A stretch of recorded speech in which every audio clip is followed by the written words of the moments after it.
Hello guys, এসে পড়েছি আমার Holi get ready with me নিয়ে। তো আমি এখানে ইউজ করেছিলাম Lakme peach milk vitamin E cream moisturiser. তো তোমরা চাইলে সানস্ক্রিনও ইউজ করতে পারো, বাট আমারটা শেষ হয়ে গিয়েছিলো, তো তার জন্যে আমি এটা ইউজ করেছিলাম। তারপরে আমি হেয়ারটাকে কোম করে নিচ্ছিলাম, তার কারণ হচ্ছে হোলির রং পড়লে চুলটা খুব ড্রাই অ্যান্ড ফ্রিজি হয়ে যায়।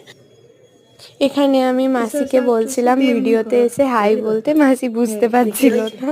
তারপরে আমি একটা হেয়ার স্টাইল বানাচ্ছিলাম, এটা বেসিক হেয়ার স্টাইল। আর আমার চুলটা এমনি ফ্রিজি টাইপের, তো যাতে আরও ফ্রিজি না হয়ে যায় তার জন্যে এই হেয়ার স্টাইলটা করা। এই দেখো আমার হেয়ার স্টাইল কমপ্লিট।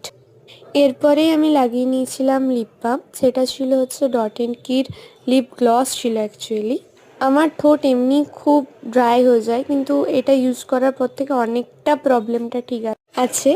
তো ট্রানজিশন শ্যুট করলাম, যেটা একদমই হয়নি। টাটা গাইস, দেখা হচ্ছে আবার নেক্সট ভিডিও।